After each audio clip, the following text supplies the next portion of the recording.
Evening, everybody. Welcome to League of Extraordinary Inventors. I'm your host, Mike from Faraday Research. It is Free Energy Friday. It is February 6th, 2026. Welcome to the show. It's a snowy and freezing night here in Toronto. And a very warm night in Las Vegas. Hey. Sorry. Yeah. Rub it in. Anyways, yeah. Welcome to the show. Live chat is open. Um, Anybody has any questions, comments for our panel tonight, please do so in the live chat. And also, if you really like the show, please shoot me a super and show support for the show. And I also got my links. I'll put them in later on for my Patreon account. And also, you can become a member of the Faraday Research YouTube channel as well and get over 1,300 videos. I've hit a benchmark now of over 1,000 videos on my YouTube channel, so I'm kind of proud of that. And the channel's seen about 500,000 views since I've started the channel. So, yeah, we're on the up and up. I'm still kind of blacklisted. I'm hovering about 3,760 subscribers, and it seems to be like they're like pushing me down. I know I'm getting more subscribers, but it's not getting tallied, and it's really pissing me off. Yeah, they unsubscribe people. It happens to me all the time. It's horrible. It's like it let me get up to 9,830, and then I'll log in the next day, and it's 9,500, and that's it. I'm like, what? See, I Where? have a theory on that, though. You know why that happens? I think it's the type of science that we produce that our audience needs to be refined, and so they refine it. It becomes less and less. Well, You they're know? trying to knock us in the algorithm. So when it comes up, say for searches for say like free energy, they try to basically block us from getting us posted in that search. So anybody who's looking for free energy stuff, they type it in, but they because they're screwing with your algorithm, your channel doesn't pop up on the screen. Yeah. So It's all a scam. They're scamming us. Yeah. They're stealing our ad revenue. They're unsubscribing people. Resubscribe every day, people. and then you could go. And then you My could phone's go to, dying, so I'm gonna come right back with my computer in a few minutes. Sorry to interrupt. We'll see you guys and probably later in a minute. Okay. Yeah, like I was saying, like you could log into a YouTube account that has cat videos, and they got 60 million views. So, like, Think of it like this, Mike. It's a pool of data. It's just all sorts of data of information, and anybody could use any algorithm to retrieve whatever they want. For that. So some systems will say use that data to see audience traction. Like how many people like talk on a chat. This that it because this is data for them. You understand? It's like they take that information and then analyze it. If they see somebody repetitive, okay, who are they? Why? Because it's a very small niche of what free energy is. Yeah. Yeah. So they're interested on knowing who is interested in that as well. It's not just about views and subscribers and this and But me, I figured it out this week. What's going on? It's all the same pattern. The same thing with judges. In the legal system and judges they have discretion, and the bills if you steal something, you can have a sentence of I don't know, 6 months to 2 years. Let's put it that way. But there's a margin, there's a discretion, so it depends on the mood of the judge. But the judge will just minimize and maximize if he likes you based on your characteristic, like your political party, for example, and things like that. So if he doesn't like you being on the left or the right, then he's just gonna give more a heavier sentence for people on the left or the right. It's all about statistics. So it's the same thing with your video statistics. they're trying to minimize people like you. The same thing. Yeah, like for example, like one of my videos has 8,000 views is my end machine. The Bruce De Palma recreation I did. That video I did well over 3 years ago, and right now it's the highest viewed of all my videos, which is really interesting. So it's even the type of experiments that I worked on. I noticed I was getting a lot more views. The Gerard Morin stuff, I got great views. The end machine, I got good views. So even the type of content that you're putting out, specific, certain content, you'll get more views. So yeah, am I after views? Yes and no, but I'm doing what is on my plate right now. You know what I mean? So I'm not really specifically gonna just do Bruce De Palma videos, just to get the views. You know what I mean? It's whatever I'm working on. Yeah. I suggested once to a friend that to get more views, that to search his channel from different Wi-Fi routers, from like public Yeah, ones, yeah, yeah. because then it goes into their servers. Libraries. Their servers are, it's like a corporate structure. It's like on the NASDAQ, Mhm. and so they have a lot of funds that they could, push anything forward that is running in their, data, like, Yeah, portals. And yeah, so, like go to like one of the telecommunications, and how they have all the little things displayed. You could play with the whatever iPads, iPhones, computers. Like use yeah, that and search yourself on YouTube and just yeah. let it Uh, cycle in there. Yeah, before I get before I works. forget, sorry Lulu, before I forget, I'll just introduce our panel. We got Philip in the top right corner. We have Lulu in the bottom sorry, top right corner, Philip, and bottom left corner we have Lulu, and the bottom right corner is Elijah Coakley. We had him on the show about a month ago, I think, and really knowledgeable. So I'm really happy to have him back on the show tonight. And Yeah, thank yeah, you for we'll having be me. yeah, awesome. So we're going to start off with Philip because Mr. Philip's got to hop on an airplane at 4 a.m. So he has to get to bed. And so we'll start with Philip. He has something to show us tonight. And then he's going to go bye bye because he's going flying. So, Yeah. Thanks. Remember, I did finally get my cylindrical magnet, so right. I was able to perform the experiment with it. But it's non the results are non-deterministic. I need to redo it with a rectangular magnet. This way, the results are going to be more precise. I do have interesting results, but they're not there's a margin there, a margin of error. It's but I'll show it anyways. All right. You going to share your screen or? Yeah, one sec. My computer's a little slow every time I want to share. All right. Sorry, I had to shut off the vent behind me here. Can you see my screen? Yeah.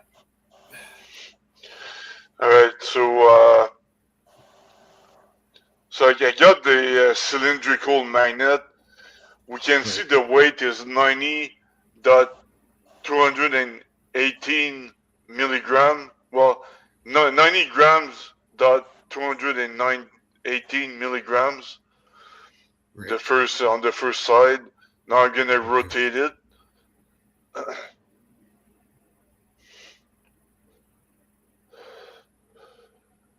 So now it's 90 grams dot 252 milligrams.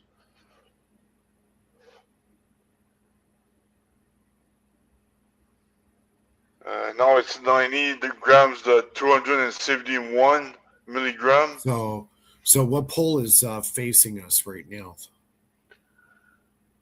Yeah, so I put it sideways as well. Right. I don't know which one is the south or in the north. You have to get a positive get a and compass. negative. Get a compass, and you can check it like that. Yeah. And now it's 90 grams, the 271 milligram again. 289. That's the highest I think it has went. No, not yet. No, it's 90, the 261 milligram. Right. So it's showing that a matter of what the pole is relative, say, to the Earth, because the Earth has got a magnetic field around it, so your magnet is basically reacting with the pole of the planet. Like the pole of the planet. No, the pole of the planet is way too weak. That's right. It's the acceleration. The magnetic field has its own gravitational field in it, and it adds to the acceleration. It varies. It varies on which side the acceleration will vary because the magnetic field varies around the magnet.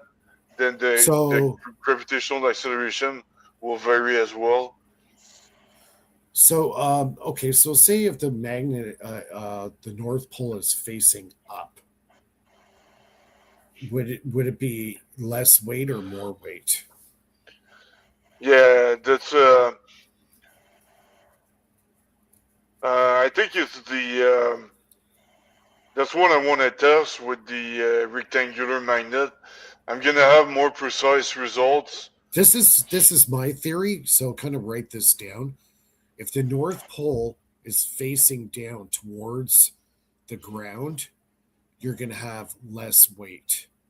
If the North Pole is facing up towards the sky, you're going to have more weight.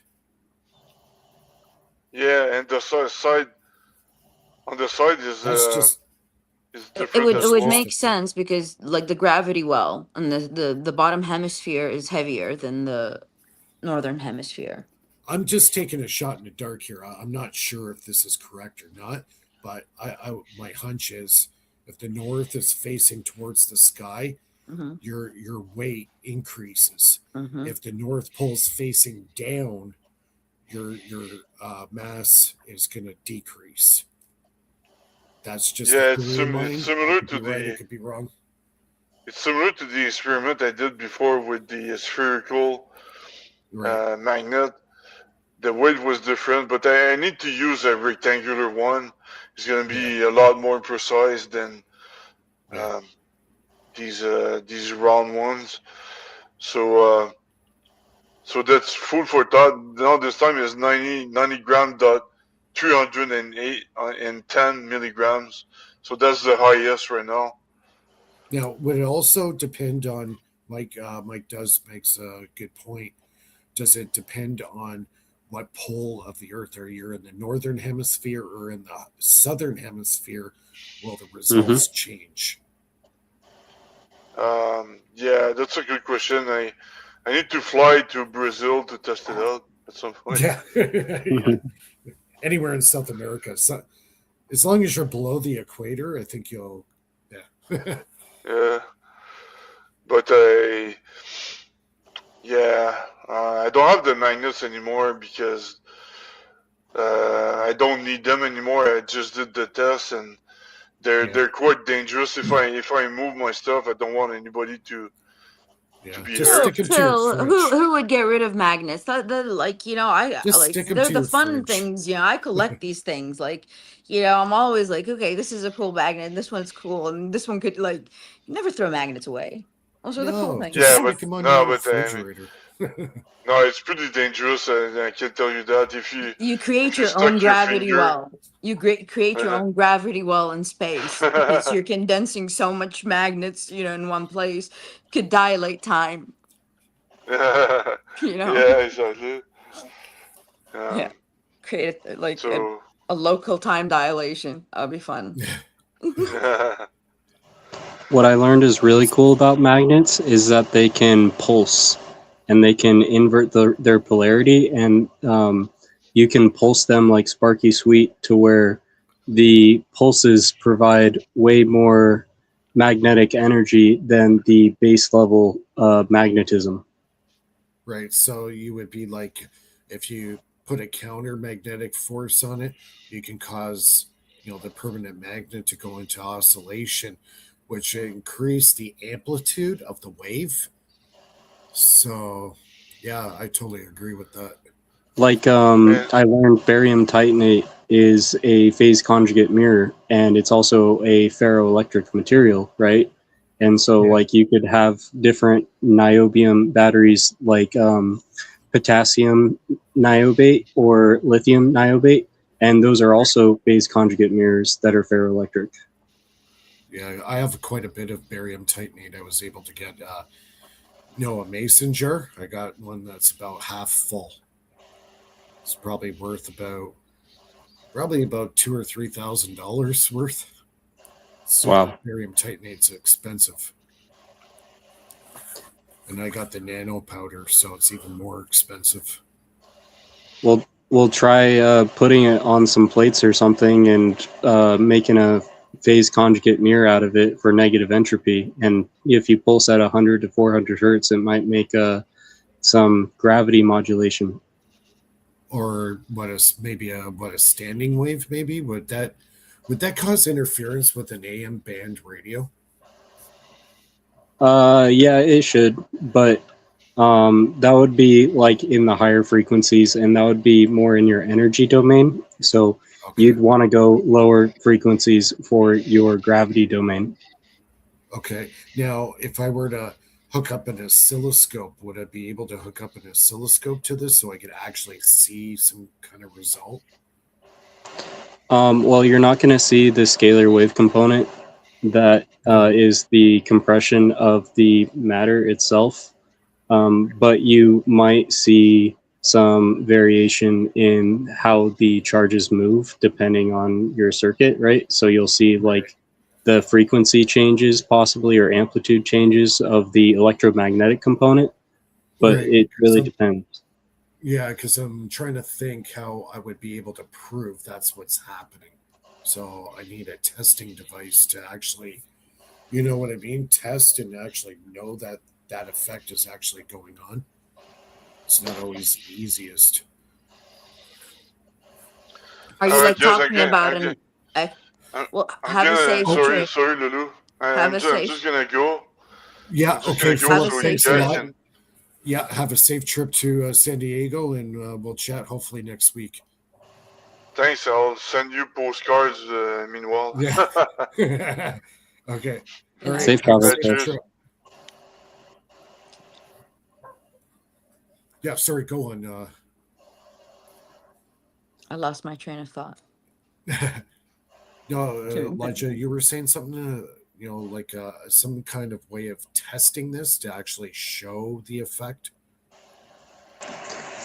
From my experience using an oscilloscope with my DeFi oscillator build, like it basically compressed into a single dot on the screen and would not move no matter the sweep time I selected. And the only way it would move is with the orientation of the oscope around my frequency generator and my water cells. So like if I rotated it around the room but kept it pointed towards those water cells of the sacrificial anode, which is positively charged, then it would stay in the center. But if I rotated the O-scope in that position, it would kind of go across the screen until it came off the screen. And that's the only way I was able to like see the effect of the scalar waves outside of physical light like being disturbed, like my LEDs look like croaking frogs in a pond and I think whatnot. this is a good point because if we're dealing with this exotic energies or scalar waves or whatever, it's what device do we use to test it? So that's kind of a problem for a lot of experimenters, is finding a way to actually test this stuff accurately, because nobody has, a gravity test, meter or a scalar wave meter. These meters haven't been developed. So how do you test what you're doing, right?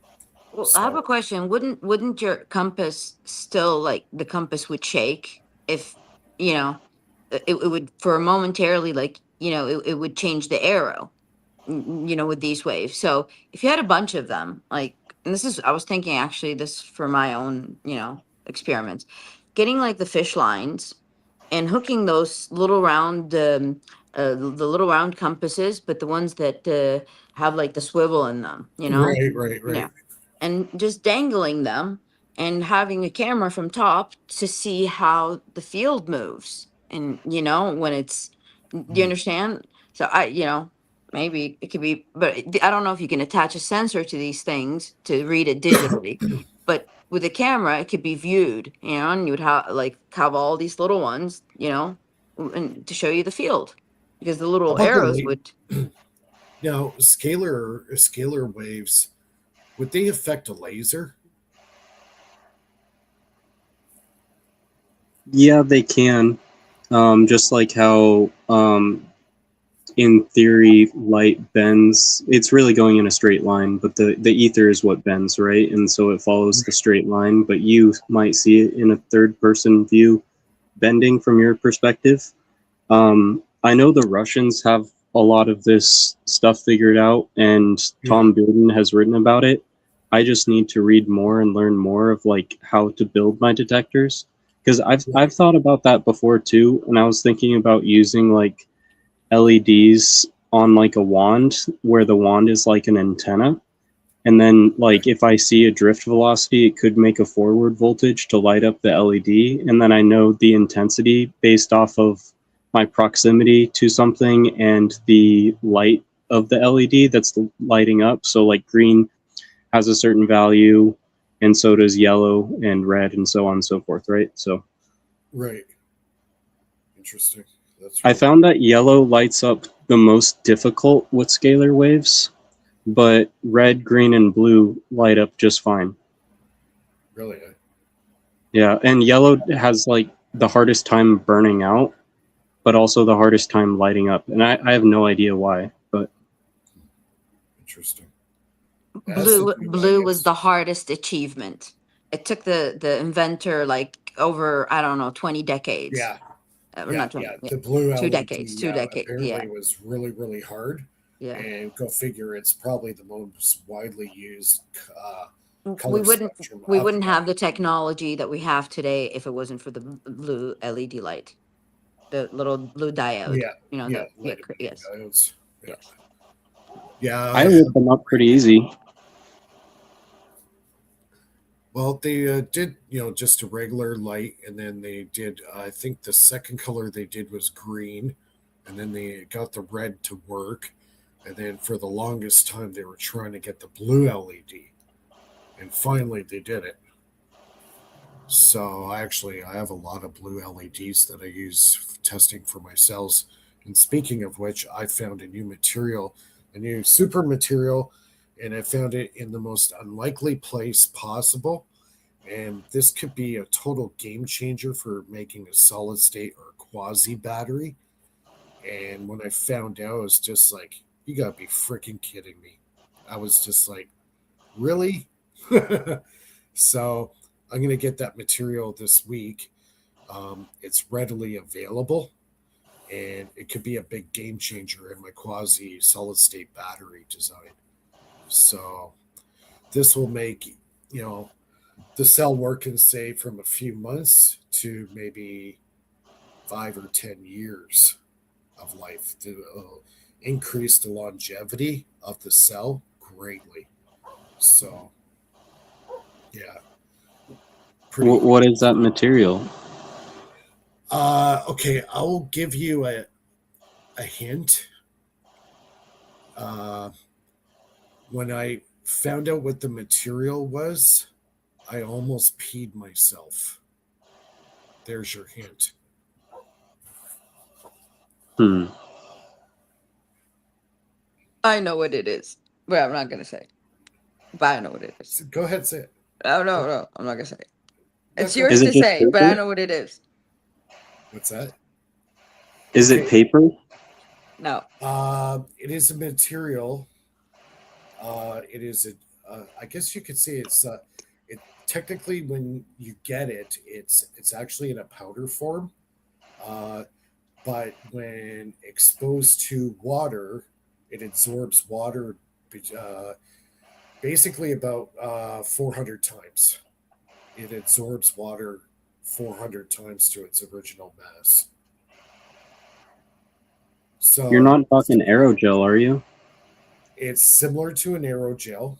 It's similar to an aerogel, but it's widely used in a product that pretty much every family uses at some point in their lifetime.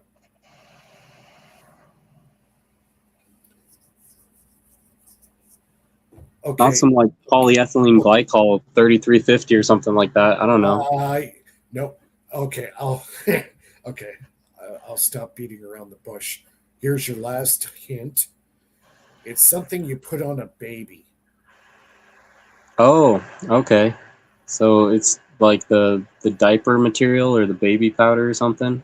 That diaper material that expands. It's what's inside the diaper. Interesting. Yeah. So apparently, this material has been tested in very highly funded uh, battery, manufacturing and research division. So the material is called sodium polycratonate. Sodium polycratonate. Actually, I'll put it in the.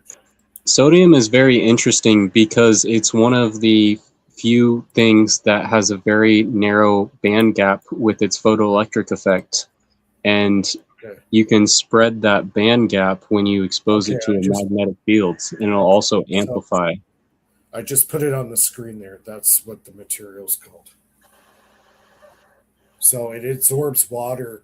Some of them up to 400 times. I heard as high as 800 times. It will absorb water.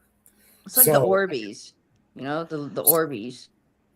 yeah, Like those yeah, the little yeah Orbeez. Yeah. gels. Yeah. So it's similar to that material. It comes in different forms. The one that I need is in the powdered form. So I have to incorporate that into my solid state matrix. And if I do that, it becomes a quasi battery. It's a semi solid state. So basically, you got the solid material in it with a 3D matrix of the sodium poly. I can't pronounce that word right. Somebody help me. Polyacrylate? Polyacrylate. And what it'll do is, as you're making it, it will hold the moisture in. Okay, it'll hold that moisture in. So now you got a semi or they call it a quasi solid state. So it doesn't dry out. So there's a liquid matrix and it's crystalline. So it actually forms a 3D matrix inside, which helps the ion transport from the anode to cathode. So basically, it doesn't dry out. It doesn't lose that ion transport. So this material will hold that liquid inside and keep it in there. Oh, I get it. You're spinning some water molecules, and the water molecules moment of inertia inverts polarity. So you have a dipole switch, which is your displacement current density. So that's why it's amplifying it and that's cool. Yeah. So I got to get a diaper, dissect it, get the material out, and I got to come up with a solid state electrolyte to go with it. So I don't know if it's going to be in layers or if it's going to be actually mixed together as one. And as it's forming in my dish is when that expansion's going to actually take place because it's going to puff up, you know, and how to control that and know how much to use. So my proportions are going to have to be just right. Otherwise, instead of having a thin electrolyte, I'm going to have a big puffy pad about that thick. So I got to be very careful on how much I actually use, right? So, but if I get it right, my cells will last for years and years because they won't dry out. So Could you make like the thickness of the layers set with like some sort of clamps or something, and then basically have a mesh around the edges to where right. it So basically just squishes out the sides that you cut off the residual? well, see, I got the glass Petri dishes here. Hold on, I'm gonna take off my background here so you can actually see what I'm talking about. So I got the Petri dishes, so I'll actually pour the slurry in here. And as it's setting, it's probably going to expand and go higher. Now I could put something on top and compress it down to kind of limit the amount of expansion. But when it expands, is it going to contract around the diameter? I don't know yet. So that I have to do a lot of experimenting with this to get it right. But so I got the glass Petri dishes, and that's about the size of the solid state electrolyte I want to make. It's about 4 inches in diameter. So that's really interesting. Can't wait to try it out. I bet.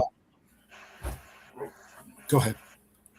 I bet if you put a magnet on one side of it, specifically like one of those niobium magnets that's phase conjugate mirror, it would probably amplify the effect because of the sodium atom. It's going to smear that band gap, and it's also going to amplify the photonic interference with that atom. Mm-hmm. Yeah. It's food for thought. Yeah, I'm going to try it out definitely this weekend. I wonder if they have, those, the blankets you can buy for the kids. So in case they wet themselves at night, those blankets that you can buy. It's like a diaper, but in a blanket. I could maybe buy one of those. It might have that material in it.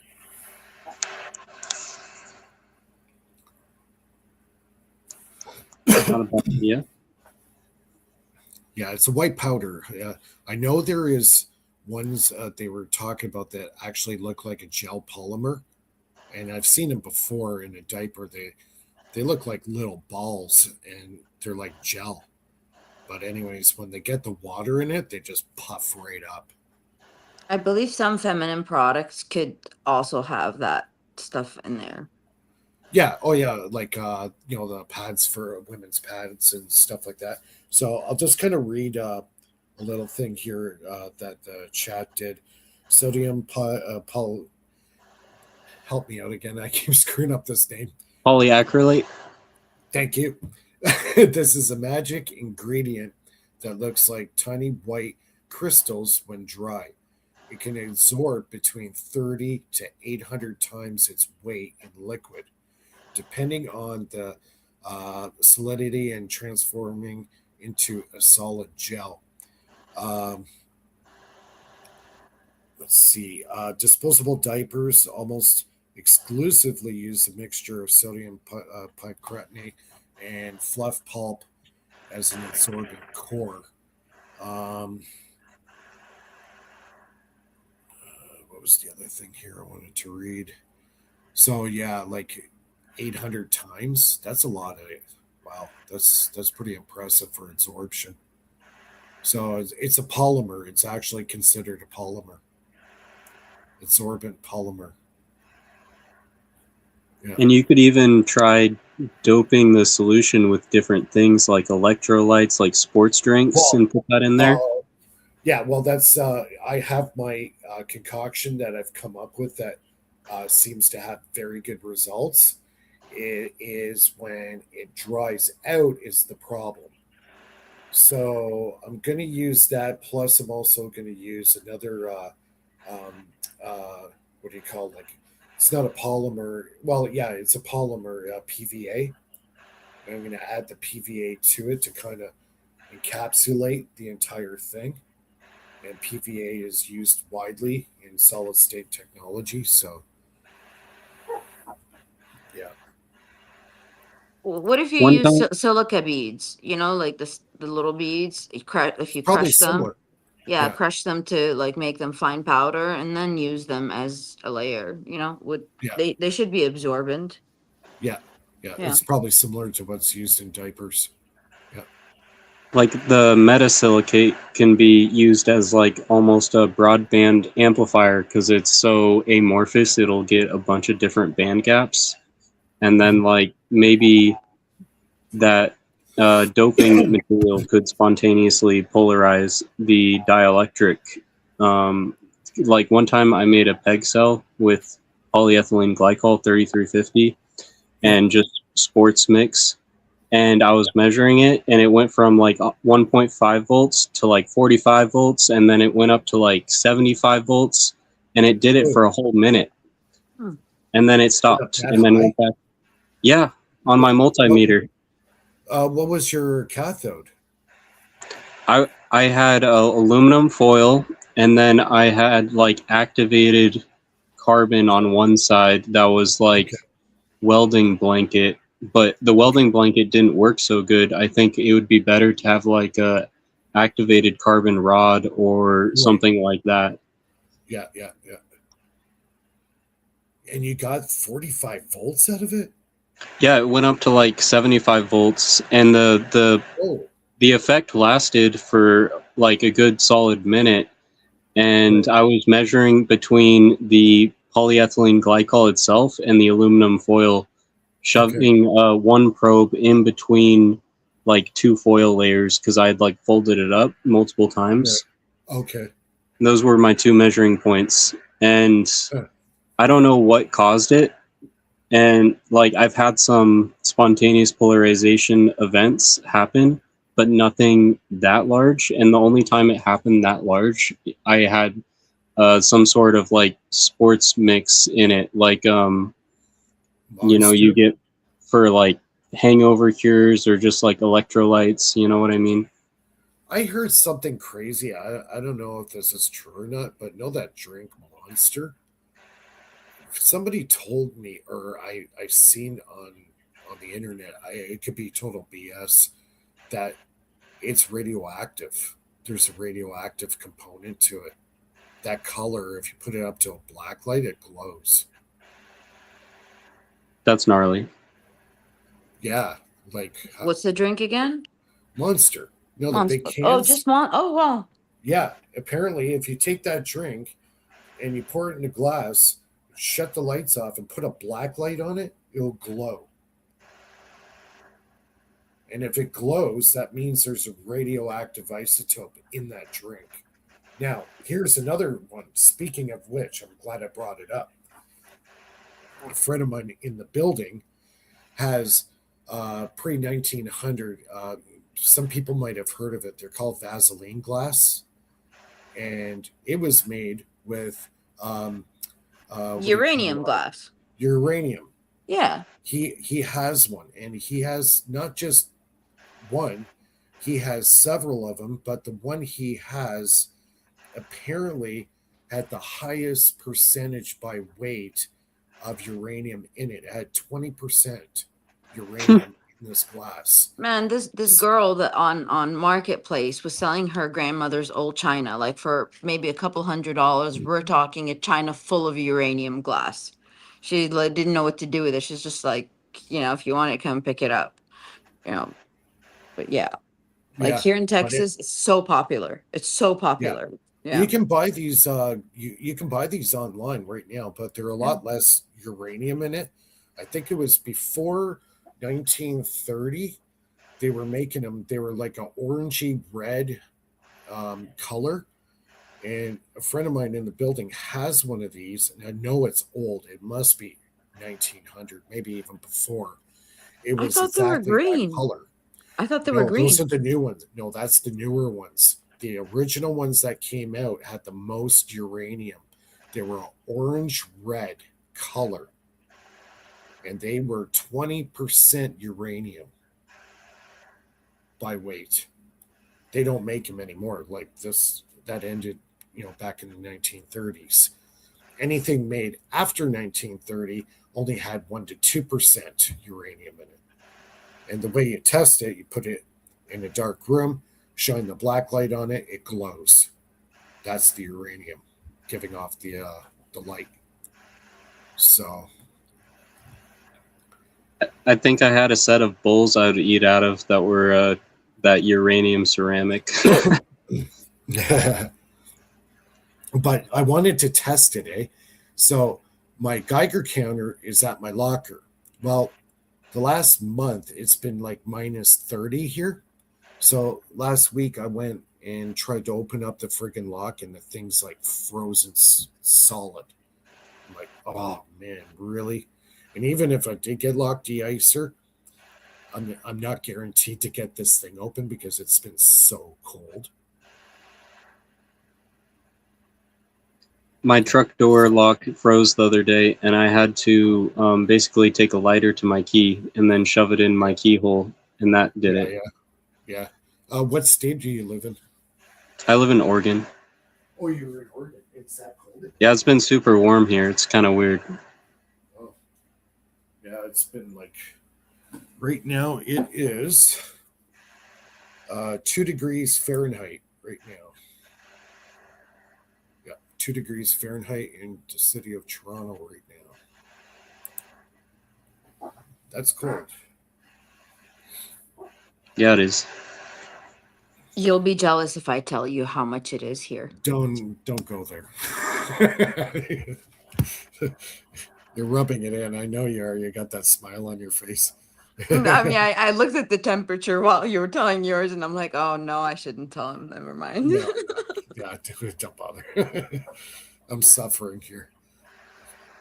Oh man, I can't wait till the winter's over. I'm like, I'm praying for like March, April weather. Because not even that too. Like the sun still sets early.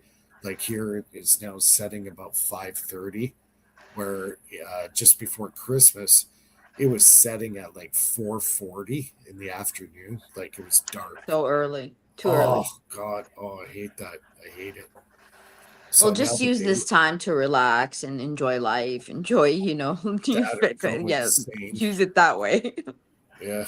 Oh my God. This winter is making me go insane. It's like this is the worst winter that I can remember in, I would say, 20 years. Yeah. At least 20 years.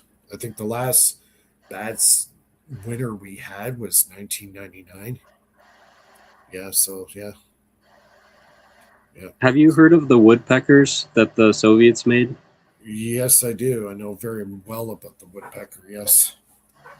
I have an inclination that's kind of what's going on, but more intensely because the sun has a lot of sunspots on the equatorial plane that keeps bursting when it comes our way. Speaking of which, the sun, on Tuesday, we had an X 8.11. So, and it was facing the earth, like it was facing us. kind of off to us, but we still got hit by a bit of it. Yesterday we had a CME hit the earth, but that was an X4 that hit us, so that was pretty low. But still on the scale, it's considered quite high. So you could still have radio, satellite disruptions. So it can still cause some havoc. I think the end of December, beginning of January, we went through an S4 storm that was the strongest in 26 years. And then the week before that, it was the strongest in 20 years. But luckily, they were positive charge storms, so they weren't as destructive with our grid. But once that negative storm hits us, the grid's going to have a hard time. Yeah, and not only that, Elon Musk's lost, I think, 19 satellites. He went offline there last week or 2 weeks ago. He lost a few of them. I think even maybe a bit further than that. It was like what I read was 89 satellites went down, but I'm not sure if they were all like Elon's, but 89 satellites went off. That's a lot. So that's a lot.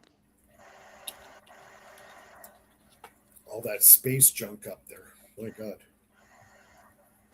And if they only knew what to do with it, they could program that stuff so easily with signals, and they could have their own network just based on the space debris. Yeah, but when you get a CME, a coronal mass ejection, hit it, it's fried. It's gone. You know, they use it to bounce the signal, so it doesn't matter. It's used as hardware, and it's not necessarily used as a. It's like a Oh, I see. reflector. Oh, I You see know? what you're saying. Yeah. Yeah, because I know in 2012 we got hit by a quite large CME in northern Quebec here in Canada. There was a town, I forget the name of the town, but their power grid got fried and they had to rebuild the grid. It took them almost a month to rebuild the grid in this small town, but that was a result of a direct hit of a CME. Yeah. So, and from what I know, Canadians' power grid is about 10 to 20 years ahead as far as like when it comes to safety. So I know the U.S. power grid.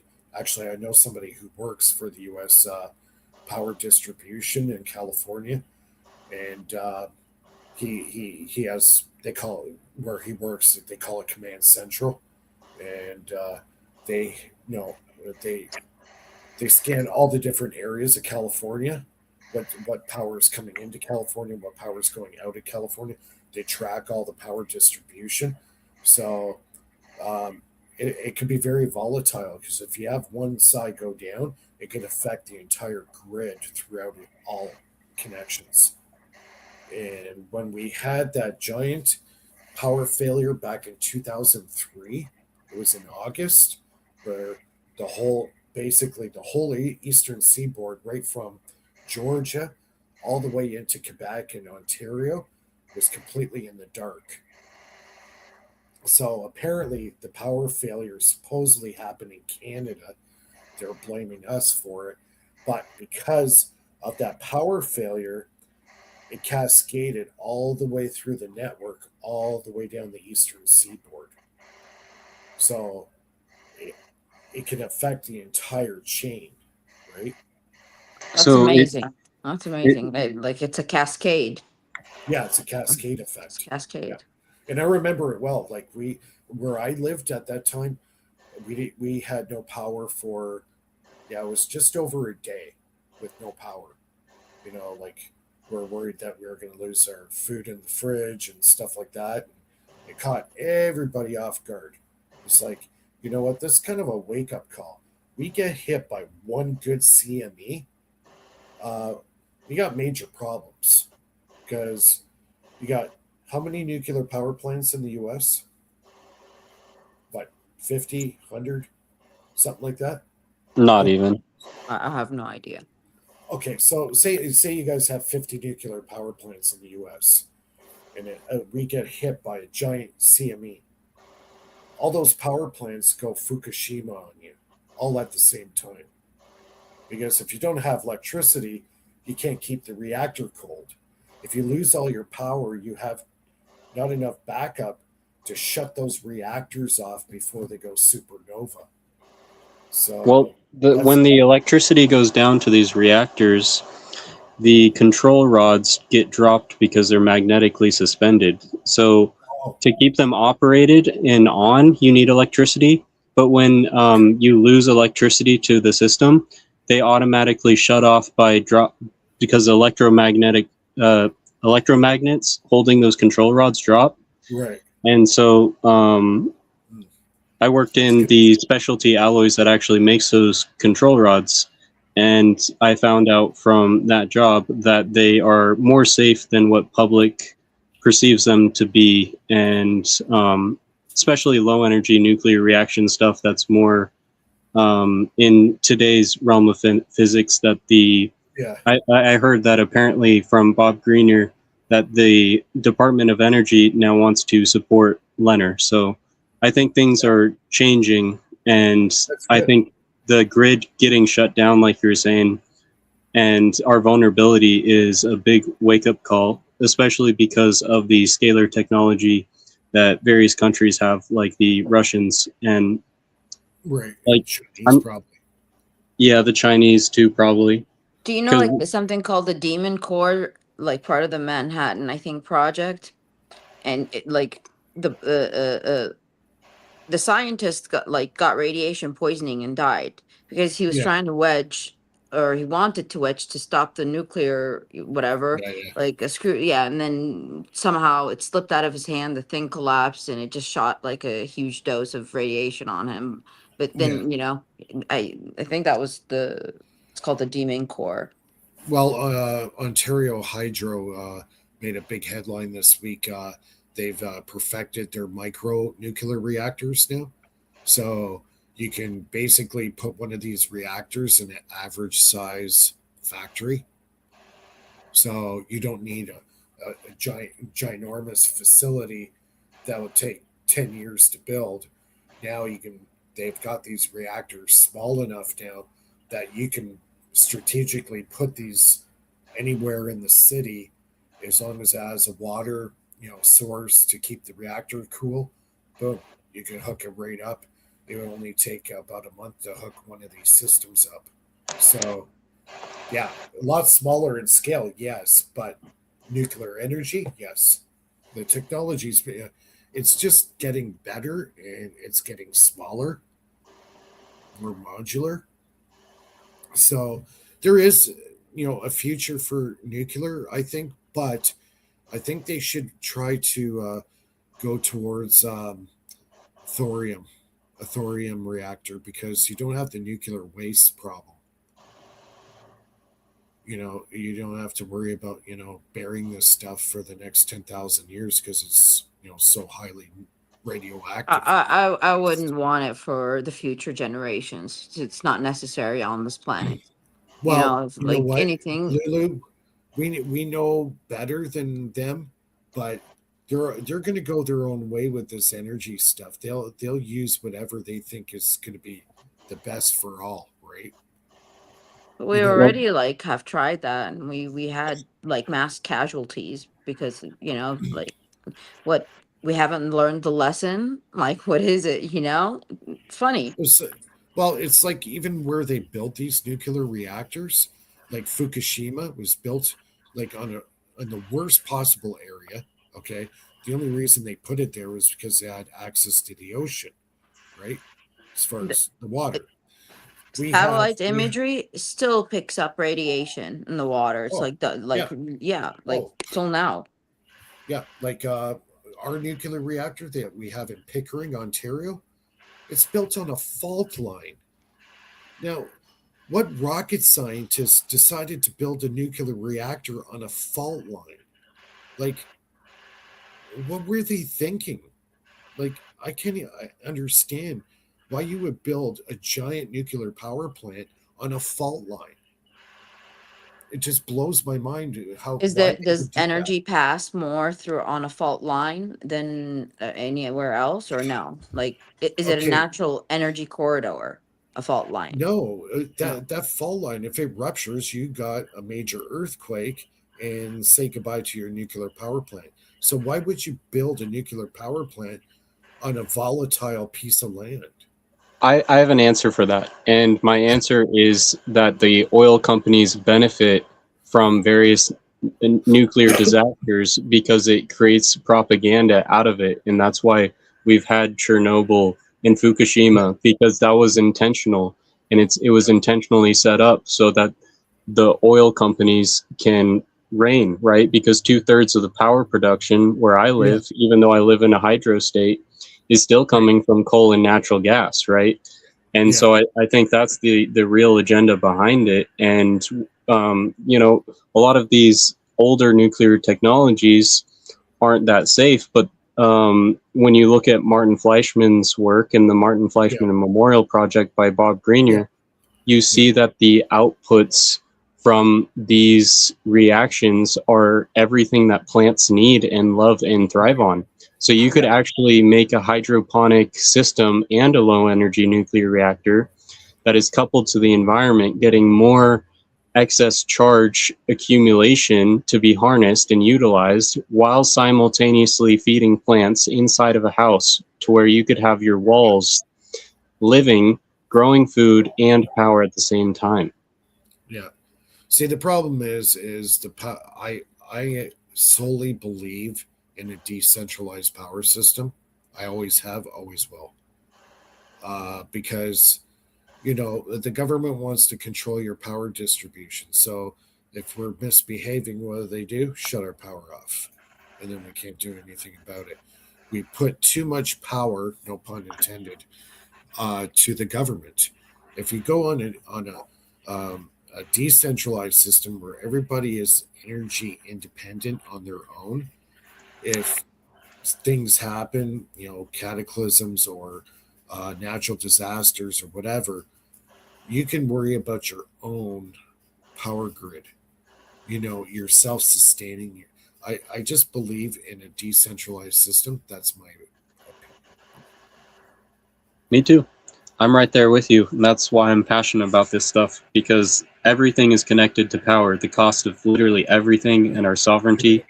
And I don't think we have sovereignty anymore in the United States. No, we don't. We don't have sovereignty in the world. So the problem is the oil companies have got so powerful, and all the companies that are affiliated with these guys are so powerful that they can influence governments, influence policy, influence our sovereignty, if you want to call it sovereignty. Too much power in one person's hands is dangerous.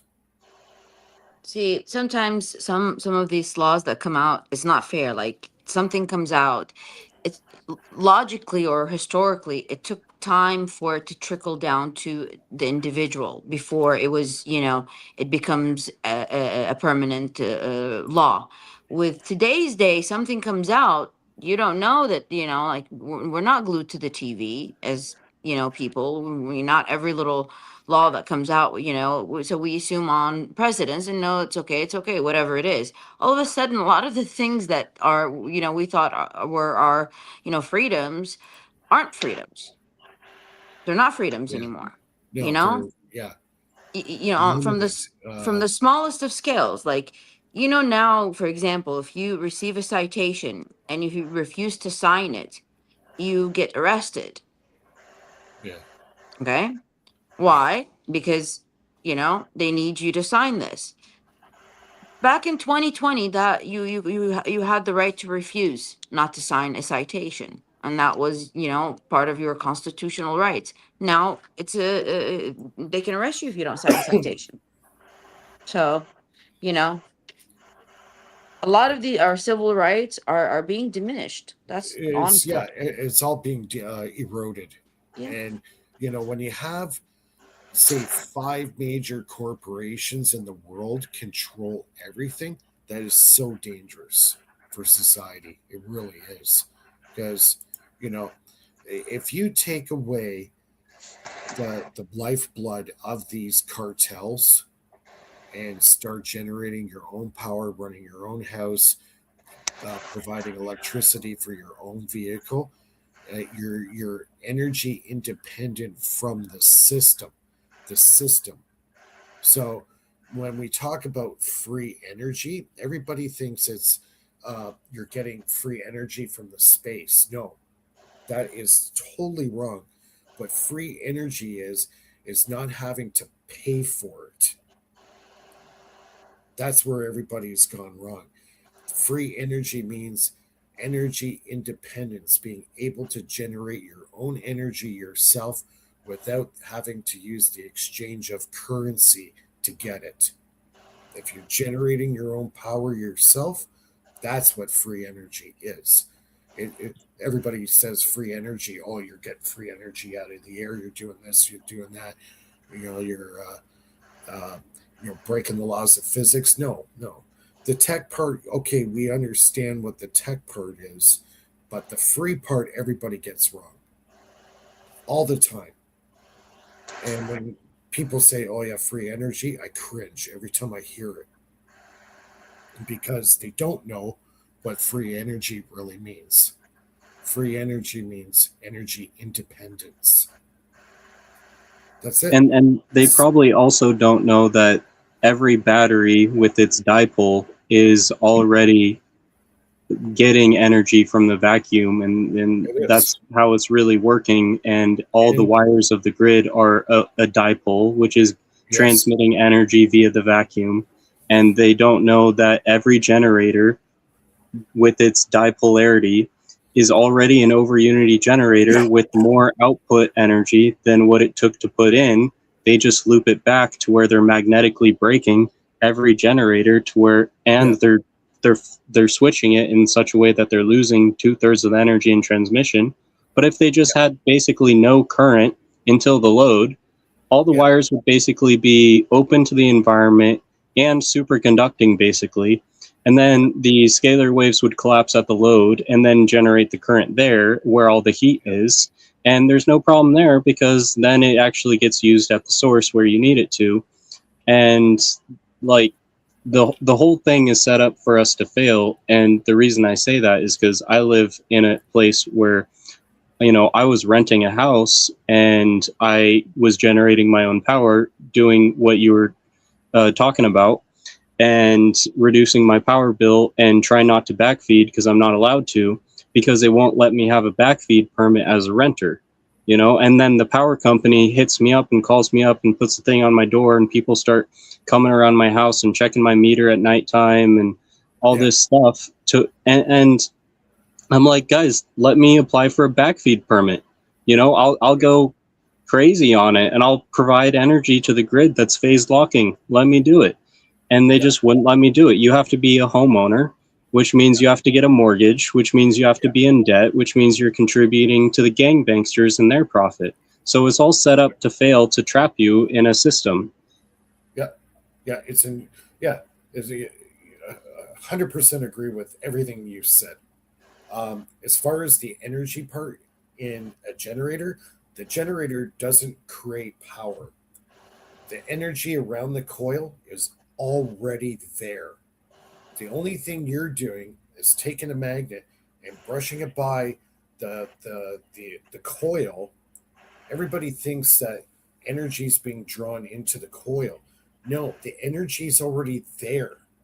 All you're doing is taking a magnet and running it by the coil and creating a current of the power that already exists around the coil.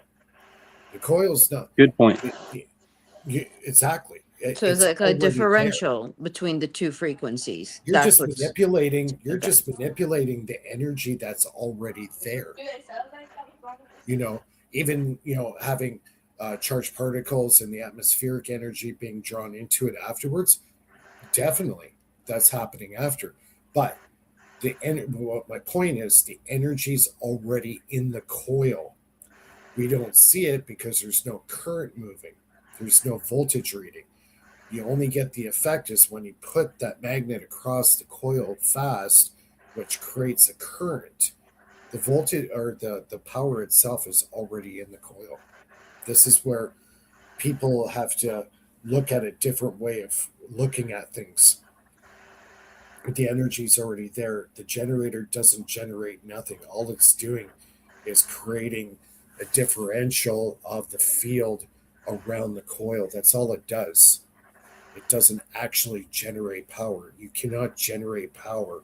You're creating an archway and a differential of the magnet going across the magnet. And that's I have a question. Is there anything that can be like a camera, some kind of whatever, like that you could see that energy field without it being attached to anything, that it has its own, is there anything? Not that I know of visually can see it, but you can definitely see it on a meter. Yeah, on a meter, but like, can that be converted into a visual format? Like, I'm not sure. Elijah, do you? Well, you can see the magnetic component with like a film of ferrofluid or with like iron filings, like, under an acrylic sheet or something, or a box. Like for example, how thermal cameras, you could see the heat signature, right? Yeah. Is there some kind of something that you could see that, in that sense, like if there was Lulu, I would be the first person to buy that device. I'll tell you right now, if they actually had something that could actually see that, I would be the first person to buy it. Well, it's digital conversion of what it, so they take the digital reading of the magnetic poles but then convert it into how you could see it on, an image. Let me think about it a little bit more, but I'll get there with the idea. Well, what part are you trying to see? Like current Its own energy field. She Without wants it, to actually see the energy around the coil. because yeah. energy takes on many forms, right? So it's going to be hard to not reduce it into various different forms, right? Yeah, I'm telling you, I need a little bit more time to think about how that, convert. But you can see on Bruce Sees All channel the infrared light emission lobes of the orb craft flying around. So if you had an infrared camera, you can see these craft fly. Right. If that helps. Yeah. There's another good point you made. Yeah, but I was more thinking like the like how they say auras, okay, that energy field, to see that it's active on its own and generating energy, an energy field around it, versus like if it has no energy, like an inanimate object. It's part of the visual light spectrum. So our visual light spectrum that we can see, I believe, is 550 to 750 nanometer. Now, if you go below 400 nanometer, you cannot see it. Now, know your remote control that you use to turn your TV on and off? Yes. Okay. If you point it at your face and click the button, you can't see the light. But you take your cell phone and do that at your cell phone, guess what? You can see the light. Apparently, the camera in your cell phone can pick up below 400 nanometer. Now, remember I had those UFO pictures from the summer? I found out because my cell phone can pick up a visual spectrum below 400 nanometer, that's why I was picking up the little guys. Because they're in a different light spectrum. So yeah, if I was thinking the field around it would get distorted. So the matrix of the field around it wouldn't make sense. You understand? Like it's the lattice energy structure of it wouldn't the waveform wouldn't be what it should be. It would like concave on itself. Interesting. That'd be interesting to see that.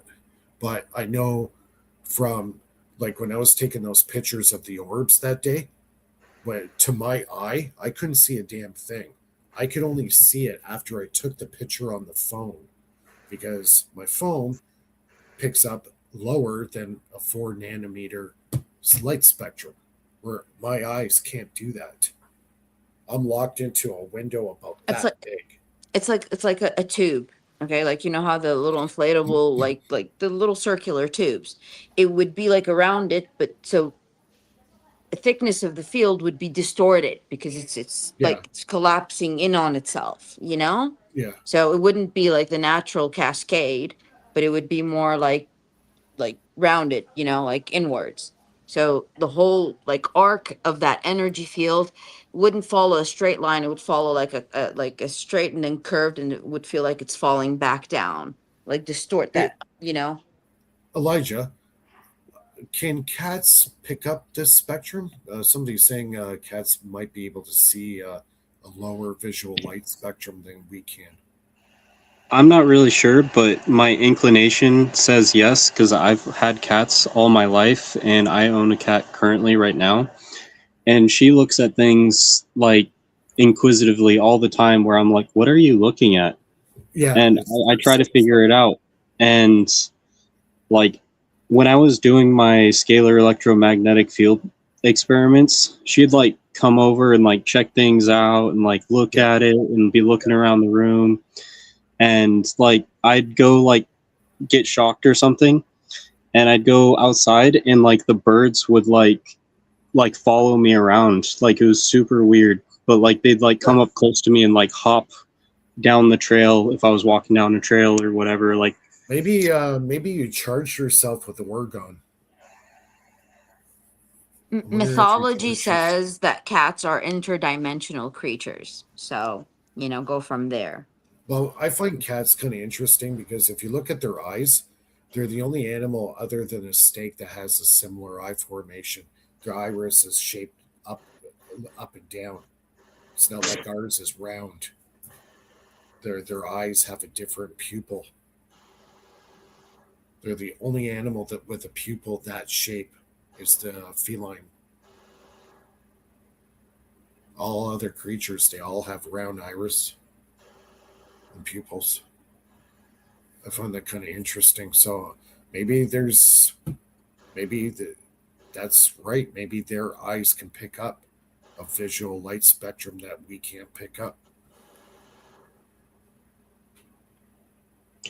Someone in the chat earlier was asking us if we knew about the Andre Rossi ECAT circuit. Right. I don't, but maybe you guys do. I've what he's kind of gone silent lately. I haven't seen him lately, and Mr. Rossi actually doesn't live that far away from me. He lives about 40 minutes away from me. So I tried to contact him before, and I never got an answer back. I don't know if he's all wigged out because somebody near him, but I just never got any feedback from him. So That's a bummer because you guys are so close. I know, like he's literally 2 towns away from me. So it's really weird. I did reach out to him, but I never got a response. So maybe he just thinks I'm a schmuck or something. But Jack Surfati got to him. yeah, maybe. Just kidding. Maybe a lot of people think I'm a schmuck, but that's okay. I do my own thing. But yeah, Lulu, I'm going to scoot out here for a quick smoke. You and Elijah can chat it up, and I'll be right back. Sounds good. Okay, I'll be back. Elijah, you were a material scientist, right, or something like that, or I can't classify myself as one, but material science is kind of like my hidden passion and was my favorite class in college in engineering. So I've taken a liking to it, and I have worked in specialty alloys, and I do try to continue to study that sort of stuff. Like right now, I'm trying to learn more about phase conjugate mirrors and what materials can do that. Because I'm reading Tom Bearden's Energy from the Vacuum book that someone shared with me. And so I've posted that on my profile under posts, as well as a couple other books like Gravitobiology, which is also basically a paper written off of Tom Bearden's work. And then there's a third book that I'm also reading, which is based on magnetism, and I believe I also posted that on my profile. So it's for anyone, if they want to download it for themselves, they can pursue it. And I think magnetism is really fascinating to me because, well, for one, it's something that like people take for granted, but I feel like there's a deeper like elements to it, like especially when you start to look at like Sparky Sweet's work and what he was doing, and like the basically the magnet can be pulsed, and the pulsating magnet can like match the loading, and it just pulls mad power out of the vacuum. And I don't really know how that works, but I definitely want to. very cool. Yeah, when I worked in specialty alloys, the only other country that was making the same alloys as us were the Chinese, and they actually stole the technology from the Americans. And So they have some of that nuclear technology as well as us. I believe you. I don't know for a fact, but I believe you. You know, you're following it, definitely. Right. Remember, for whatever for us to, we have to go through so many hoops and loops to get to where we need to. Over there, they lift a lot of the, regulations in order to do things faster. So yeah, you have to take that also into consideration. You know. Yeah, I feel like, unfortunately, like Tom Bearden said it 20 years ago or more, the inventor is kind of left in a position where all they have is information dissemination, because they will be thwarted and made poor, smeared, and some of them killed. And I've experienced all of that, besides the last one, of course. And so that's kind of why I do what I do, and I just try to push for information. And I'm trying to regularly write to my local representative in Congress and different people. And I think it does make an impact, because the deep state can't control the information, and they can try to delete the internet all they want, but they can't stop me from talking to someone at a gas station about something or whatever. And you never know who that person can be and what their connections are, and that butterfly effect can change the world. I agree.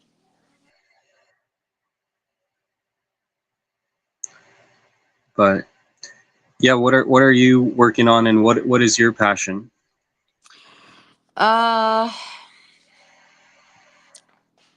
working on a lot of things, but my passion is maybe to create a better world for, our future generation, to explore, another solar system, to be able to apply the knowledge that we know is achievable towards better, you know, trajectories rather than annihilating each other. Like, let's use it on some spaceship. Let's get, to Alpha Centauri. Like, let's do something with it that gives, our species hope for something different, other than we're stuck on this bubble all the time. That's a difficult crossroads, because the same technology that can free us can also enslave us. And we are truly at the crossroads where we can make heaven or hell, and we can alter reality itself. And I truly believe that with this scalar technology. Man, science is already there. Like, it's a state of mind. Like, if they would just, like, allow, okay, not on the bubble, like outside of the space for us to do this. It could be done, like have it banned on planet Earth. We're not going to use You it know what? on the planet. Technology is great, but as soon as you get an organization or a cartel get a hold of this technology and change it from good to an evil purpose, that's when the technology is almost like the enemy, right? The problem, then, we're always going to be stuck in the Stone Age. You understand? Like, it's like, Well, we've we been can sitting very, on things for like maybe over 50, 60 years.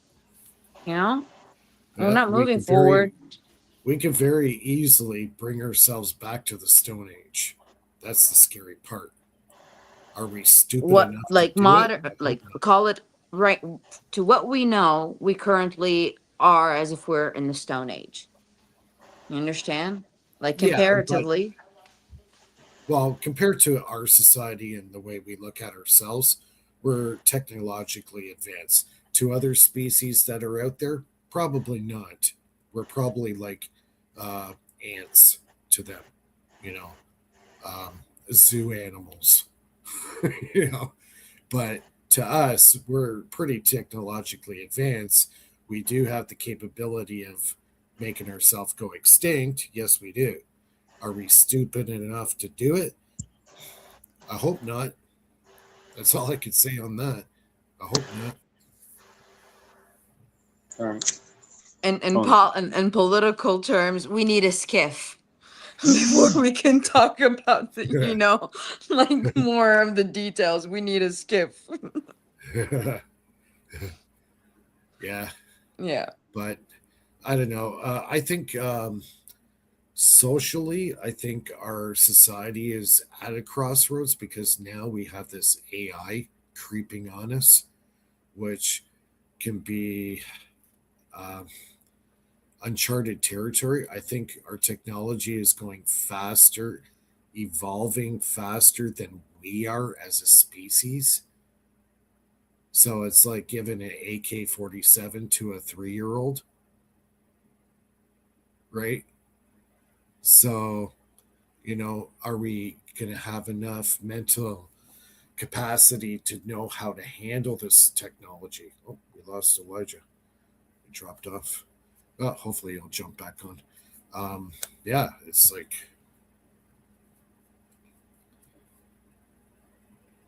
I No lost your. comment. Yeah, No comment. comment. No comment. So, yeah, that's my opinion. I think we've evolved faster than mentally we're able to be responsible and use the technology in a proper means, right? But yeah, we're in uncharted territory as far as technology. There's so much going on so fast. Things are being The developed problem is so we're not quickly. having a unified group that is in charge, that has the wisdom, that supersedes any political power to make those decisions in the scientific community. Because science always will prevail any president, any tyrant, any dictator, any ruler, any. You understand? If the power of science doesn't yield to human orders or regulations or laws. You know, physics is physics. You drop something, it's gonna fall, or there's no, Yeah, it's gonna fly. It's not like even if somebody claims that they're God on the planet and comes says not, it's not gonna fly. If it needs to fly, it's gonna fly. Laws of physics, science doesn't yield to political power. Just remember yeah, that too. yeah. Technology is going to continue to go forward if we like it or not. But Absolutely. but that could spell trouble for us as a society, right? Yeah. Oh, there he goes. He's back. He dropped off there. You're back. Can you hear me, Elijah? He was there, Hello. but oh, yeah, I hear you. Yeah, I hear you. Sorry, my phone suddenly died after that conversation. I was literally at such a high percentage. I don't know how it just died on me. You're under attack. Scalar weapons I don't know. attacking. No. I have experienced that before, and black goo came out of my hands and my feet. What? Really? I've heard Yeah. about this black goose stuff. That's Okay. freaky. That's Like, what happened exactly? So I was sitting in my garage, and like my whole body started like going womp womp womp. Like, you know how you shoot a gun and you feel the pressure wave through your body, but there right. was no sound. So it's Really kind of like attacked. that. And I was like watching a video on YouTube in my garage, and like I like look at my hands because I'm holding my phone. I can see my hands, and there's like black goo coming out of like the palms of my hands. Like I was like sweating, but I wasn't sweating, and so I started wiping them off on my pants and stuff. And like same with my feet, it started coming out of the pores of my feet in like the middle of my feet. And so I'm like, what the heck? So I walk outside because I hear some airplanes flying by. Right. And I'm like, well, if they're gonna blast me, here I am, right? Yeah. And so I walk outside, right outside of my garage. I literally just instantly open my garage and walk out, and I see two C-130s flying in like Gulf airspace, like really low, and they're like at a 45-degree angle to me on like the horizon line, and they weren't very far away. and the two C-130s were like staggered to where they were like at a 45-degree angle to each other. Right. So they were just doing some like directed energy weapons on me with cross fields entrainment at the target, which was me. And I've heard about and I this was like, stuff. You see a blue grid, like your peripheral vision. When that happens, you see like as if it's like a holographic blue grid like around you. It has happened to me before, like, you know, for real. Like, and you look and you see a blue beam. Wow, that's freaky. I haven't experienced that side effect, but I have experienced different other side effects. Like, you know, they've tried to put voices in my head with like directed energy weapons. They've tried to like scare me off in that way. Even my girlfriend at the time who was in the house was like, yeah, I did hear and feel that like womp womp womp. Like, what was that? I was like, that was a directed energy weapon. They fried my computer before doing that stuff. Like, I had to rebuild my motherboard. Really? Huh. Yeah. That was all this last summer in 2024. I experienced all that. They were making me sick for months. Yeah, you think the military is out to protect you, not shoot weapons at you. Either it was targeted towards you or they were doing like a field scan and you just happened to be in their way. Wrong You know? spot. Also, Well, because they do that, you know? It was targeted because I was living in a compact residential area, and I had just talked to my dad where I'm like, I want to free the world of slavery. And then I watched Bruce Schwartz's last live stream before they killed him with a directed energy weapon, you know? And that was meant to scare me. And I was getting death threats on my phone, so they were trying to scare me too. Oh, and really? I'm like, my life is already living hell, you know? Like, what are you going to do? Kill me? That's great. Like, I don't care. And so they figured out that it wasn't working. And so they just started going after other people instead. And since then, I've tried to like lay more low, like try not to push it too much. Yeah. But or create a force field, which you disrupt their signal, no matter what. You know what you do? Years ago, they banned lead paint. All right? Get lead paint and paint the inside of your house with lead paint. That's why. Because with the lead paint, you're creating yourself a Faraday cage around your house. So if they shoot a directed energy weapon at you, the lead paint might be able to disperse that. So, I live in an RV with lead paint because it's an old RV, and that works against the optical directed energy weapons. But for the non-optical version with the scalar component, where it actually is compressing the matter itself, that just goes right through the matter. And so, like, I don't really know how to disrupt that besides superimposing frequency, which is why I built the DeFi oscillator. In part, that's part of the reason why, is because I experienced those directed energy weapons. So I'm like, I'm going to build like a parametric oscillator type thing. Yeah. And sure, it looks all redneck and crazy with these water cells and whatever, but like all I needed it to do was just work, and it did. And, you know, I think it did protect me, and the necrosis on my foot did heal. And like, I was dilating time because all these live streams I was watching in my garage, right? Yeah. I had to watch it at 125% speed to stay alive. Otherwise, I'd fall behind. What? And my truck clock got modulated by multiple minutes. My girlfriend's car at the time, her clock was off. I would have my phone at 1% battery the entire time in my garage, and I could just hold my phone, and it would just inductively charge through my body through the phone case and stay charged. Did they like radio activate you of some you know, somehow, like, really for real, like did they expose you to like high radiation? I mean, that would be like the only. I mean, No, I was creating displacement current with drift velocity. And so basically, I was using time reversal waves, negative entropy, and that's how I was able to light an LED just by touching the ground with my body or whatever, right? Right.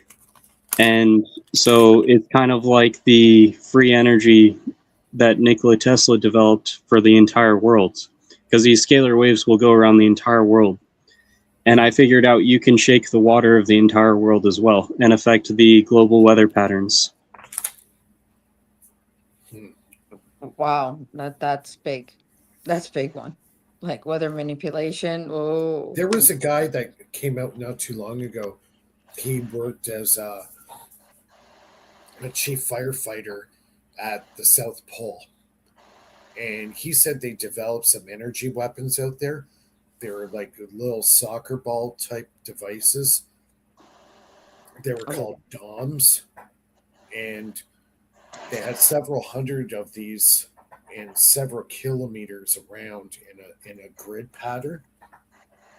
And they said when they turned it on the one time and put it at a certain scalar frequency, they triggered the big earthquake that was in Christchurch, New Zealand.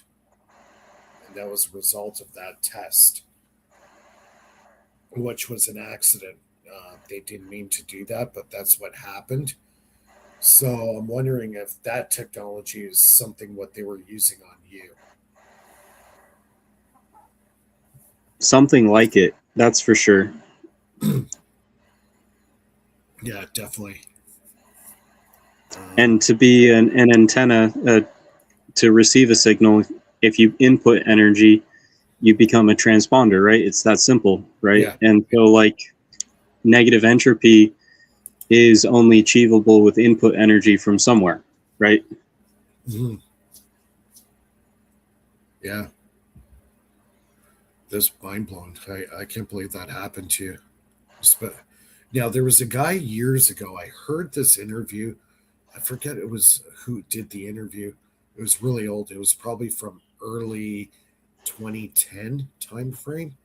And the guy was talking about his two sons. And his one son was an interesting guy. He was very mechanically inclined and liked to experiment. And at this time, they lived in Alaska. And he lived in like a trailer home. So it was insulated from the ground, had rubber tires. And he got a table in his kitchen and he covered the entire table with tinfoil. Then he got two glass containers, big glass jugs, or sorry, plastic containers, the ones you put, the spring water in, filled those up with seawater and hooked up an antenna that was an aerial that was on top of the roof of his motorhome. And he hooked up a Tesla type oscillator to the circuit. So it went from the antenna to the two bottles of water, came out, grounded to the table, and the table is grounded to the frame of the trailer home. When he turned this thing on, he was able to move the mouse on his computer screen just by his thoughts. He didn't have to use the mouse. And he'd have a pencil on the table, and him and his friends that were with him, they were able to move the pencil without touching it. And then they were going, this is crazy. Like, how is this possible, right? So they decided, let's just go outside for a second, take a look at the trailer. So they get outside, they look at the trailer from the outside, and it's got this blue corona all the way around the trailer. So that was pretty amazing to see this corona formed all the way around the steel trailer, right? So they go back inside and they said, okay, if I can move the mouse with my mind, I can move a pencil with just my mind. Let's think of something that can happen. So they thought, okay, let's think of a powerful wind. So all of them just put their minds together and thought of a strong wind. within 12 hours of them doing that, the area in Alaska had the biggest windstorm in recorded history, caused over $4.5 million of damage in that area where they lived. After that happened, the guy was so freaked out, he just took the device apart and never did it again. I totally believe you for my own experiments, because one time I I was messing around with like sparks and thinking about the color of the sparks, and the color of the sparks would change with the color I was thinking of. And also another time I was like, why isn't this shocking me? Like out of the spiral coil that went out of one of my water cells. And I was like, it should be shocking me, but it wasn't. And then I was like, darn it, shock me. And I thought that. And all of a sudden, boom, it shocked me. And my entire visual field went straight up green screen, like completely green. And it stayed like that for a couple seconds. And normally when you get shocked, your muscles tense up. Right. And this was a different kind of shock. It was like I couldn't see anything for a couple seconds. It just went green. And I thought I had died. But then my visual senses came back to me, and I was like just sitting in my chair perfectly fine. I was like, okay, so it responds to my thoughts. I told it to shock me, and it did. Yeah. And then I was like, okay, what else can I do? And so once I figured out it was affecting the weather, I started thinking about, storms and whatnot. And like, it definitely seemed to have an effect. And that also reminds me of the first time I ever prayed to God. I thought, I think God is real, but I wasn't really sure. I was like this 11-year-old kid, and it was snowing outside and stuff. And I was like, God, if you're real and you hear me, if I'm this little speck of dust that you can hear, can you please just let me know by like knocking me over with a gust of wind, so that I know that you hear me and that, you see me. And instantly a gust of wind hit my chest and made me fall back on my butt. Wow. That's wow. Man, I could see the future, like, and I could predict it as well. That's like with these things, they give you the ability to see things, or I don't know if or your mind creates it. Like, for example, I one time was standing in a line and there was like an opening. And I'm like, because I kept on seeing, this repetition of what my mind is thinking, I'm seeing, it's like a mirror kind of, of the mind. And then I said, you know what, I'm gonna test it out. In this area, there should be like a mom with a stroller and a baby. And I swear to God, I hadn't even finished the thought within maybe less than a minute. A mom comes up and strolls with a stroller and stands at the exact spot where my mind, was testing this theory, and stood there with the baby in the stroller and another kid. She was holding another kid's hand. And I just, it was one of those moments where, like, my God, like, because I wanted to pick something not harmful, not something, just a sign, like a created sign. Something that she would be able to pick up. Yeah, like something very specific. And there wasn't any, like, she came from the door, there wasn't anybody around like that, and that. So it was just, let me see that right where, and I saw it. And I have a thing with lime green cars. Every time I think of a lime green car, I see one. Every time I think of a lime green car, it's an automatic thing. So, yeah, like the mind, I think, does reflect the observable universe. Absolutely. But to a certain degree, I don't think we're capable maybe of like a lot of things, but subtle things, yeah. Yeah. Well, I guess that goes to that question: where is our consciousness? Is the source of consciousness in our brain, or is it somewhere out there? Well, I think we're amplifying it by using these devices around I think us. we're like a radio. We're picking up a signal Maybe. where our soul is actually connected to. It's connected to the collective consciousness of the universe. Our body is just a receiver of that specific conscious signature that makes me different from you. And that's it. And then when we die, that connection is released through our chakra, through the top of our head, and it goes back to the collective consciousness. Now, let's talk about like scientifically. How often has it happened to you guys where you think of something, but the next day it's all over your news feed? You just think of it. You All the don't time. search it. You don't search it. You don't write. You don't let any digital format pick it up. Not your router. Not your no camera system. But just a thought. And then the next day, like it. So how do you explain that? Like, do you explain that already our like brain neurons are mapped out and they know exactly whatever, Connected to that collective consciousness. you know? But there has to be a scientific foundation to that. It can't be just a random thing. There's no way it's a random thing because, it's too Our minds are precise, connected. Our minds are connected to the collective consciousness. I think it's multifaceted in its answer. I think part of it is that everything is entangled together in some way, and that kind of forms that collective consciousness.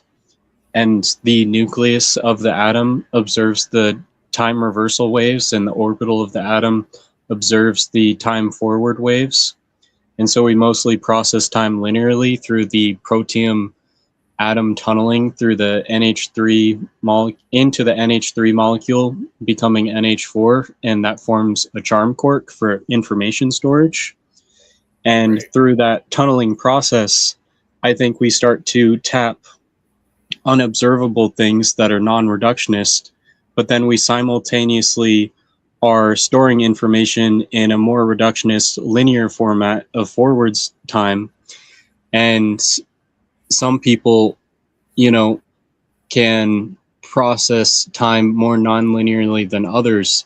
And I think that also there's technology out there like AI that can map our brains, and the Wi-Fi is using nuclear magnetic resonance to watch us through the walls. And Palantir is a police state technology that would love to know your thoughts. And I do believe that they can use Wi-Fi and 5G to map and read our thoughts with artificial intelligence and these electromagnetic fields. Right. There's one lady out there that I've been watching for a little while, and she's right on it. Her name is Sabrina Wallace. You might want to look her up. She's on Facebook as well as she is on YouTube.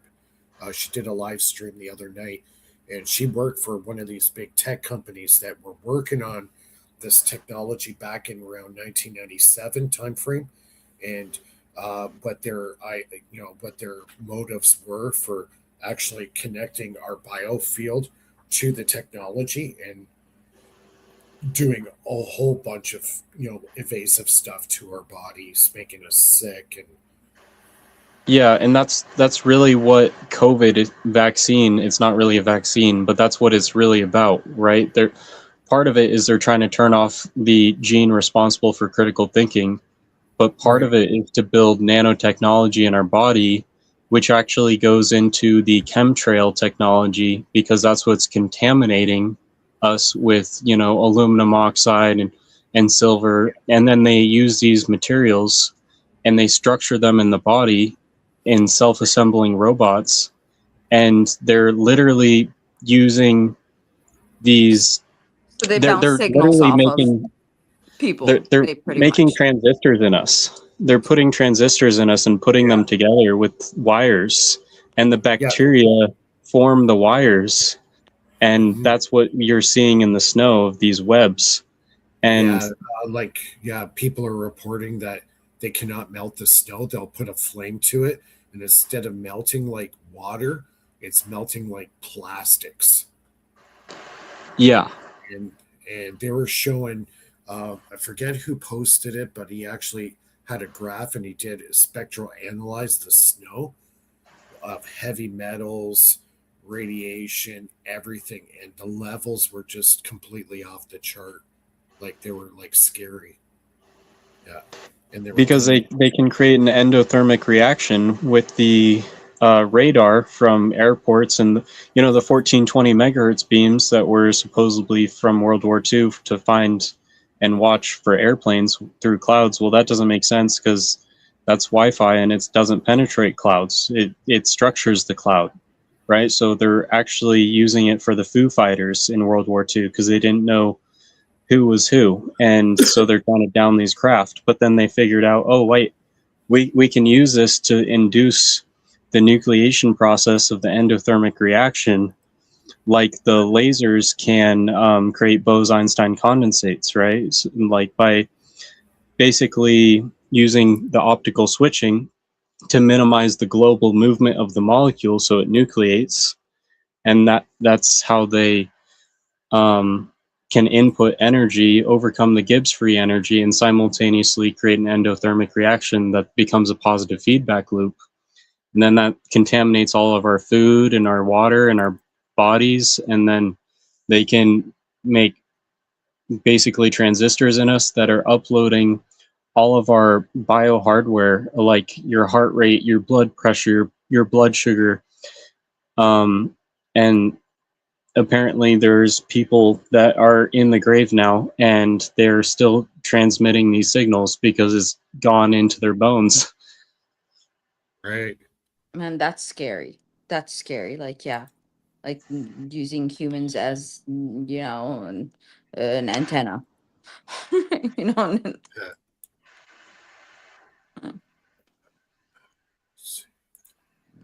I didn't get COVID, luckily, so they can't use me as a a node point for their transmission. you know.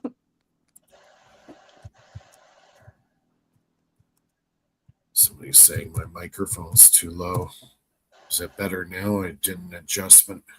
Oh, have you ever experienced before your phone rings, you see the energy of the I call feel it. coming? I Have, feel have it. you ever actually seen it? It's like uh, like it feels like it's a darker space of energy. Like the, if I'm looking right here, but it would be like a cloudy, right? Like maybe a few seconds before the phone rings. I've seen it.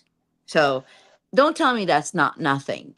It's something. If it's, if some, part of my spectrum is picking it up, it has matter particles in it, and it's coming, so yeah, I mean, it's high energy that they use in telecommunication. We're absorbing it. Absolutely. Oh Even yeah, just not, the amount of electromagnetic energy that they're broadcasting at us. I was told it's like you might as well go on a Navy battleship and let the radar slam you in the face. wow. It is way beyond safe levels. It's like 1,000 times higher than what the IEEE regulation states. So, what are these regulations for? If Bell and Verizon and all these carriers have these cell phone towers and they're slamming us with electromagnetic frequencies way beyond the safe limits. Why are they doing this? Why are they able to get away with this? I think it's just the more of the demand that we have, they have to, increase their energy to, because there's other signals cutting through. And so they keep on trying to outbeat each other. But where the people are, being caught up in the crossroads between, their transmissions, We're in this we're in this electromagnetic tyranny. yeah. Yeah, That's in the States, specifically my state of Oregon, November of 2024, they were trying to pass and allow all these cell phone towers to be installed on any residential building. How awful is that? And like people who say, oh, yeah, well, it's non-ionizing, so it's not harmful. That's not true at all, right? Like a microwave can be non-ionizing, but it sure Right. can be destructive, right? And like a glass bottle, it's not going to affect it until you heat it up with the torch and it starts glowing. Well, what happens when we're already like practically glowing hot from all these heavy metal poisons and plastics in us that are, nuclear magnetically resonating with it? And like, You know what I mean? It's like, wow. Yeah. It's like, where do you hide? You know, they're bombarding us with, all the toxins in our food, radio frequencies, parasitic magnetic fields coming off our power grid. That's why you shouldn't live too close to a power line. It's causing cancers. Cancer is skyrocketing. Even if you don't live next to one, all of a sudden one will pop up. So it's like, there's no way to like know, like what's going to happen. They decide at any moment however they want. I'm telling you, the rules, regulations constantly are changing to, at one point you think you're right and then it becomes you're wrong just because, they change things. Yeah. So. Yeah. Maybe maybe the aliens hide at the bottom of the ocean because they want to hide from all that nasty electromagnetic field stuff, Yeah. That makes sense. Yeah, they're probably laughing at us. Yeah, let those idiots fry themselves. We'll be down here where it's all nice and safe. right? But Yeah. we get to enjoy the sun. They don't. Yeah. Get bombarded by radiation day. We get to, hear birds. We get to like live out in the open world. They don't. So, think of it like that too. So. Yeah, but they're probably a lot healthier where they are than us being bombarded by all this crap. Man, try to see a positive side to it. Yeah. But it could be a healing frequencies, right? Like Tom Bearden wrote about. Yeah, like my Renegade device, I've had some interesting stuff happen with that. And I can't really say it. I don't want to get blocked on YouTube, but I've had some interesting effects. Imagine if it like you reverse your age, like age reversal, or you freeze your DNA in time. Like you don't age. You just say that's that. There's people working on that stuff right now, Lulu. That would be the cool. fountain of youth, increasing our lifespan, and there's people out there working on this stuff. That's why we're in a time right now where technology is going like 40x fast. Things are happening so much quicker now. AI is going fast. Like they were saying, general intelligence wouldn't happen to say like the 2040s. Well, some of the top, engineers at Microsoft and Intel and all those guys, they're saying we'll have general intelligence before 2030. So, things are moving. What if what we experience, what we're talking about earlier, like if you have a thought of something the next day you see it, as a suggestion, what if that's AGI? I mean, think about it. That is a form of, AGI. I mean, it's reading your thoughts. Well, it's like what could be more than that, Yeah. As far as this AI actually having a soul, I don't believe it would ever have a soul. It cannot. Why? Because it's a machine. The only thing that can have a soul is a biological entity. But remember, they're running these systems on brain cells, human brain cells, like. Yeah, they're doing that too. So, I've seen there's a group out that's in scary. China. They're using human brain cells to actually run a computer interface. Yes, whose brain cells? That's I always I wondered whose cells are they using? Isn't that kind of like trapping somebody's mind into the matrix? They can take anybody. You know what? They can take anybody's cells and put it in a petri dish and grow it. They could take brain matter from anything, put it in a petri dish, and start growing brain matter. I mean, wouldn't that be a form of like enslavement though? Because once they grow it, then they know the pattern of what we're doing, Lulu, is we're trying to play God. Like in theory, wouldn't your own cells be entangled to you? So Sure they take part of your cells and they. I've heard Like if they subjugate them to stressors, wouldn't the I've normal, heard, you know, yeah, I've heard of people that had, say, like a heart transplant, and they start having memories of the guy who doned the heart to them. oh wow. Now, is that freaky or is that freaky? Yeah. So there you go. Yeah, the Y-Files did a video on that not too long ago. Yeah, the Y-Files, I watch him too. I love his show. Yeah. Yeah. So I think that's totally possible. So, biological matter is a lot more advanced than we give it credit to. It is maybe some of the most highest tech that we will ever encounter. Not just the machines and stuff we play with, but biological. Yeah. So now how that, in our society now, how it's being weaponized, where they're mixing technology with biological. Now you're getting into a realm of playing God. And where do we as a society draw that line of responsibility, of crossing that line? Oh, they've crossed it long ago. Yeah. And that's the scary Like imagine all the like all the bad people in this world, they keep a specimen of their brain and then somehow, make them into a digital being, but still based on their like DNA in their brain cells, like their node points and things like that. It wouldn't have to take a lot. It would just, a little bit to Yeah.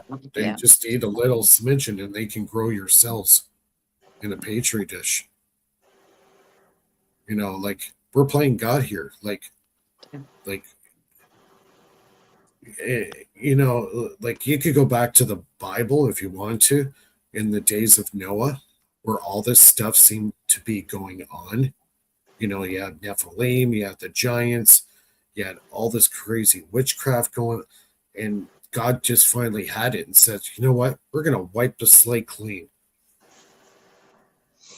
So are we are we living in the days of Noah again? I don't know if you believe the whole thing that Earth is going to lose gravity for 7 seconds in August 12th, at 14:33 UTC time. I remember. You know what? I take that as the same one that Nibiru is going to come back. Yeah, but I really watched something that makes sense. They said that they've known about this since 2019. It's not something that's new, but they kept it as a hush hush. It's actually a gravity wave that's coming from a black hole, two of them, and it's going to clash where Earth is. So there's going to be two opposing waves that cancel each other out, and that's why they're speculating for that 7 seconds Earth is going to lose its gravity. That makes sense, but I don't know. Well, when that happens, all I got to say is I hope I'm in the house when it happens. The project is called like Project Anchor, so suggestion, anchor yourself to something stable. Where Yeah, I was thinking of those bubbles, those plastic big bubbles. So if I was really, I really was thinking, I'm like, this is gonna be so cool if we could do this. Like, get this plastic, like, the ones that have like thickness, sit inside of them and see if they Lulu? float. Great, they float. If they bounce back, nobody gets hurt. They just Lulu, Yeah. we're in the last minute here. I have to close the stream so I can do the cutting of the video. Everybody, thanks a lot. We'll see everybody next Friday at 9:00 Eastern. Elijah, stay online after we go off. I want to chit chat for a few more minutes. Lulu, same thing. And yeah, thanks everybody. We'll see everybody next Friday. Thank you, everyone. Copy.